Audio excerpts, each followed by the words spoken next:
सभी भैया बहनों को गुड मॉर्निंग सुप्रभातम। मैं अगमदीप वर्मा, आपका फिजिकल एजुकेशन टीचर, आपको आज फिजिकल एजुकेशन में आपका चैप्टर नंबर 3 जिसका नाम है स्वास्थ्य शिक्षा, यानी जिसको हम इंग्लिश में बोल सकते हैं हेल्थ एजुकेशन, ये पढ़ाने जा रहा हूँ।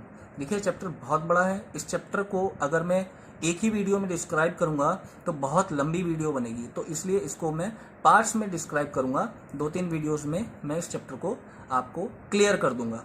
सबसे पहले बात करते हैं स्वास्थ्य का अर्थ, मीनिंग ऑफ हेल्थ। स्वास्थ्य किसको बोलते हैं, क्या होता है?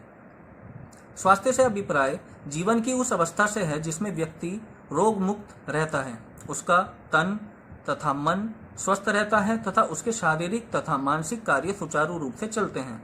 अर्थात शरीर की रोगों से मुक्त दशा ही स्वास्थ्य नहीं, बल्कि व्यक्ति के स्वास्थ्य में तो उसका संपूर्ण शारीरिक, मानसिक व संवेगात्मक कल्याण निहित होता है। जो व्यक्ति शारीरिक, मानसिक एवं संवेगात्मक दृष्टि से जितना स्वस्थ होगा वह उतना ही कार्यकुशल भी होगा।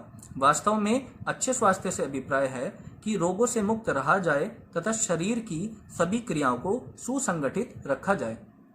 देखिए, किसी इंसान का शरीर से फिट होना, सिर्फ वो शरीर से फिट है, उसका शरीर बलिष्ठ है, वो स्वस्थ है, हट्टा कट्टा है, तो हम उसको स्वस्थ नहीं कह सकते। अगर वो मानसिक रूप से विक्षिप्त है, मानसिक रोगी है, तो वो पूर्ण रूप से स्वस्थ नहीं है।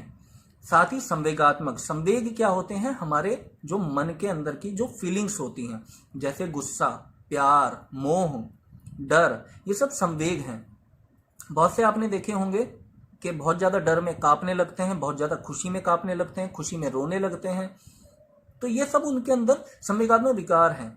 बहुत ज्यादा गुस्से में कुछ अपना नुकसान कर देते हैं या सामने वाले का नुकसान कर देते हैं, ये संवेगात्मक विकार है। अगर हमारे अंदर संवेगात्मक विकार भी हैं तो भी हम पूर्ण रूप से स्वस्थ नहीं कहलाएंगे।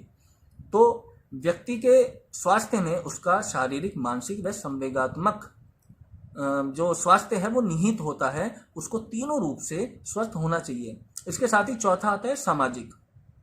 हम शरीर से भी स्वस्थ हैं, दिमाग भी हमारा तेज है, हमारे संवेग पे भी हमारा नियंत्रण है, लेकिन हम असामाजिक कार्य कर रहे हैं, हम समाज में रहने लायक कार्य नहीं कर रहे हैं। आपने सुना होगा जो आतंकी घटनाएं होती हैं या कुछ ऐसा होता है, कहीं चोरी हो जाती है, तो कहते हैं असामाजिक तत्व। वो असामाजिक तत्व क्या होते हैं? वो समाज में रहने लायक नहीं होते, वो समाज के लिए नुकसानदेह होते हैं। तो वो भी, उनको भी हम मानसिक रोगी कहते हैं, वो भी पूर्ण रूप से स्वस्थ नहीं कहे जा सकते। स्वास्थ्य की परिभाषा, 2 परिभाषा दी हैं आपके सिलेबस में। नंबर 1, आयुर्वेद के अनुसार शरीर में वात, कफ व पित्त की समान अवस्था तथा संतुलन ही स्वास्थ्य है। देखिए, वात माने वायु। वायु की अगर अधिकता होगी हमारे शरीर में तो भी हम परेशान होंगे, वायु की कमी हो जाएगी, ऑक्सीजन लेवल गिर जाएगा, तब भी हम बीमार होंगे। ऐसे ही कफ यानी जो हमारे मुंह के अंदर लार होती है, हमारे शरीर में जो लिक्विड होता है, लार होती है, उसको कफ कहते हैं। उसकी अधिकता हो जाती है तो हमें खांसी हो जाती है, हमें नजला हो जाता है, नाक बहने लगती है। या कफ की कमी हो जाती है तो हमें खुश्क नजला हो जाता है, हमारी नाक जाम हो जाती है, हमें सांस लेने में प्रॉब्लम होती है।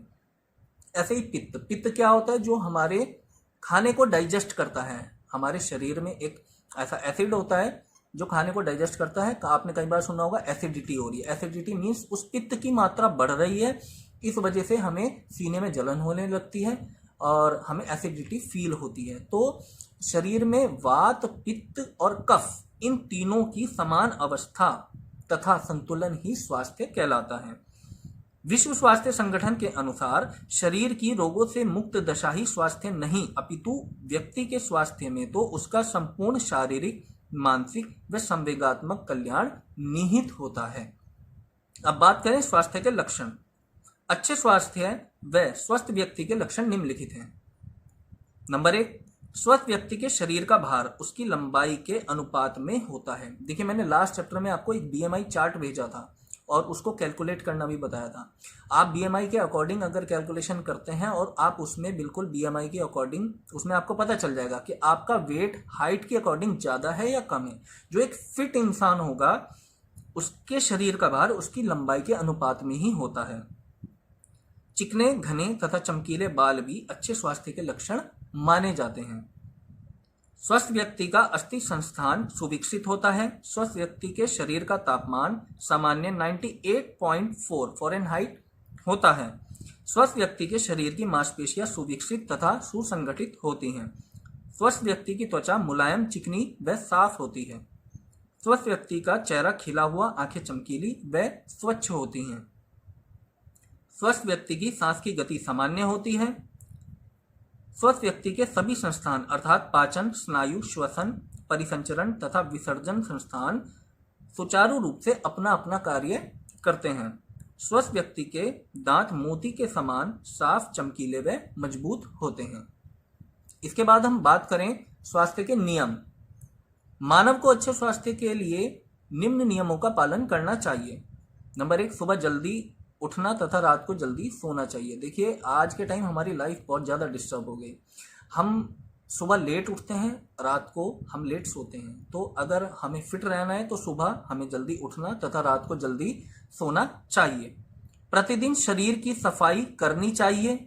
नियमित रूप से व्यायाम करना चाहिए, यानी रोज एक्सरसाइज जरूर करें। मैंने आपको चैप्टर फर्स्ट में भी समझाया था, जो वीडियो भेजी थी, कि आप 24 घंटे में से 1 घंटा कुछ ना कुछ फिजिकल एक्टिविटी करें। चाहे उसमें आप डांस करें, योगा करें, वॉक करें, साइकिलिंग करें, एक्सरसाइज करें, कुछ भी करें, लेकिन आपको एक्सरसाइज जरूर, वो सब एक्सरसाइज में आता है आपको, यानी 24 घंटे में से 1 घंटा जरूर अपनी फिजिक के लिए, अपनी बॉडी के लिए निकालना चाहिए। प्रतिदिन सुबह खुले मैदान में टहलना चाहिए। प्रतिदिन पौष्टिक तथा संतुलित आहार ग्रहण करना चाहिए। शरीर को गर्मी तथा सर्दी से बचाना चाहिए। श्वसन क्रिया सदैव नाक से करनी चाहिए। प्रतिदिन ठंडे पानी से स्नान करना चाहिए। बीड़ी, सिगरेट, अफीम, गुटखा, शराब आदि नशीले पदार्थों का सेवन नहीं करना चाहिए। थकान होने पर उचित विश्राम करना चाहिए। अच्छे स्वास्थ्य के लिए तनाव व चिंता से मुक्त रहना चाहिए। सोते समय हल्के तथा कम से कम वस्त्र पहनने चाहिए। प्रतिदिन आसन तथा प्राणायाम करना चाहिए। सदैव प्रसन्नचित्त रहना चाहिए। अच्छी गहरी नींद में सोना चाहिए। आजकल ये भी बहुत बड़ी प्रॉब्लम होगी कि अच्छी नींद नहीं आती, गहरी नींद नहीं आती, बार बार नींद खुलती है, तो ये भी अस्वस्थता के लक्षण हैं। जो अच्छा व्यक्ति होगा, जो अच्छे स्वास्थ्य का व्यक्ति होगा, उसको बहुत गहरी नींद आएगी, बहुत अच्छे से वो सोएगा, और जब अच्छी नींद लेगा तो उसकी बॉडी भी बहुत अच्छे से रिलैक्स होगी। मौसम के अनुसार स्वच्छ व साफ वस्त्र पहनने चाहिए। तो ये स्वास्थ्य के नियम हैं। अब इसके बाद अगर हम बात करें स्वास्थ्य को प्रभावित करने वाले कारक, हमारी हेल्थ को कौन कौन से फैक्टर्स डिस्टर्ब करते हैं, तो उन कारकों की मैं बात करूं। सबसे पहले संतुलित आहार। देखिए, मैं पूरा डिटेल में बुक पढ़ के आपको चैप्टर समझाऊंगा तो वीडियो बहुत लंबी बनेगी और नहीं समझ आएगी आपको, आप बोर हो जाएंगे इस वीडियो को देखते देखते। तो जो मैं इस वीडियो के साथ आपको पीडीएफ भेजूंगा इस चैप्टर की, आपको उस चैप्टर को पढ़ना भी है। मैं शॉर्ट में आपको हर चीज, हर पॉइंट आपको समझाने की कोशिश करूंगा। सबसे पहले संतुलित आहार। बैलेंस डाइट हमारी हेल्थ को इफेक्ट करती है। सब जानते हैं कि हम अच्छा खाएंगे तो हमारी हेल्थ अच्छी होगी, हम खराब खाएंगे तो हमारी हेल्थ खराब होगी। तो बैलेंस डाइट में आपका देखिए, मैंने आपको अभी जो आपका फर्स्ट चैप्टर था आपका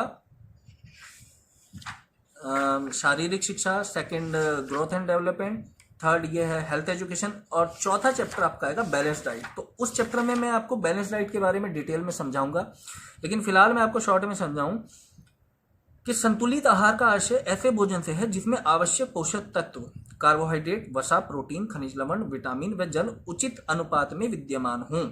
संतुलित आहार शरीर की वृद्धि एवं विकास के लिए आवश्यक है तथा असंतुलित आहार से शरीर में अनेक प्रकार के रोग उत्पन्न हो जाते हैं जो शारीरिक स्वास्थ्य को प्रभावित करते हैं। देखिए, हमारे शरीर को 6 प्रकार के पोषक तत्वों की आवश्यकता होती है।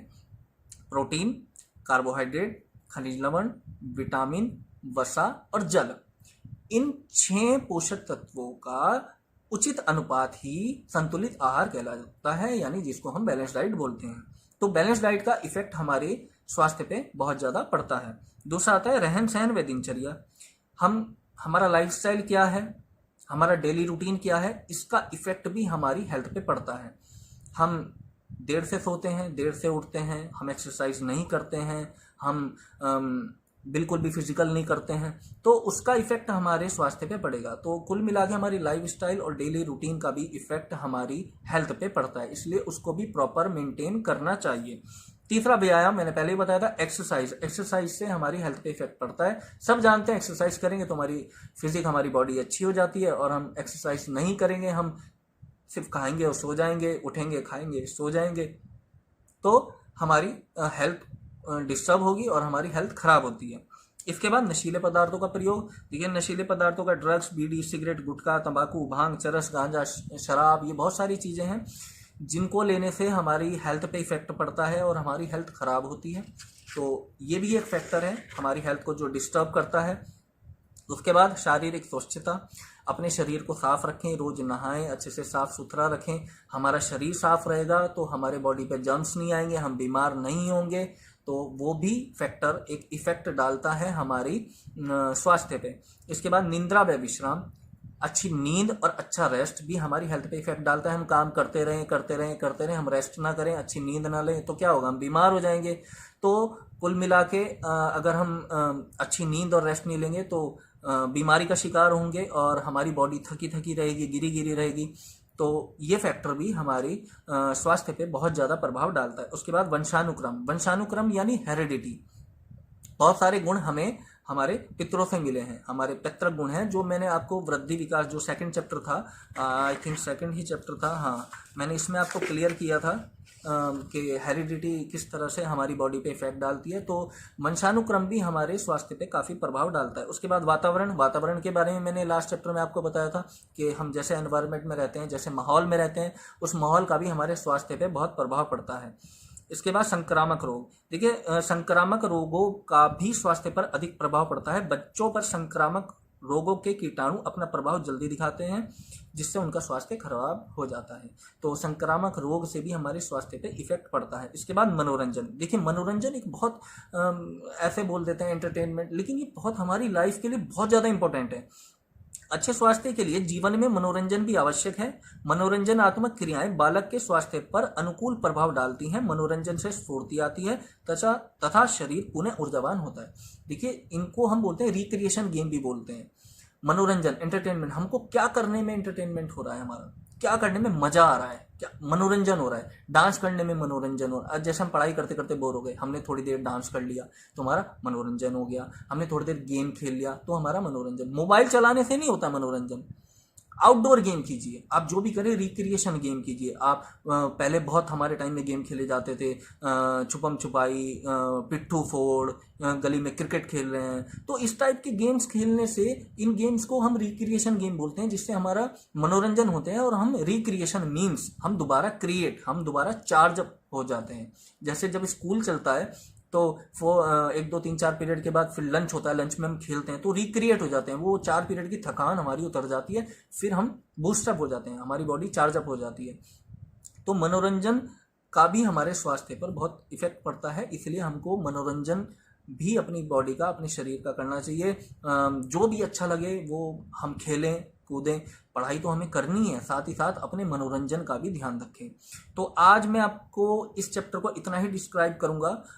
वीडियो काफ़ी लंबी हो गई। आपको आगे का डिस्क्रिप्शन जो है चैप्टर का ये रह जाता है, प्रमुख बीमारियां रह जाती हैं। इसमें बीमारियां आपको 6 बीमारियां दी हैं, टीबी, टाइफाइड, हैजा, अतिसार और चेचक, यानी जिसको हम चिकन पॉक्स बोलते हैं। तो इनको मैं डिस्क्राइब नेक्स्ट वीडियो में करूँगा।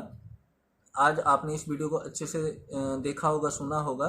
तो इस वीडियो के साथ आपको मैं पीडीएफ भी भेजूंगा ग्रुप में। वो पीडीएफ को डाउनलोड करके आप अपना रिटर्न वर्क भी करते रहें। आपको कोई प्रॉब्लम आती है तो आप मुझे कॉल या मैसेज करके अपनी प्रॉब्लम सॉल्व कर सकते हैं। Thank you.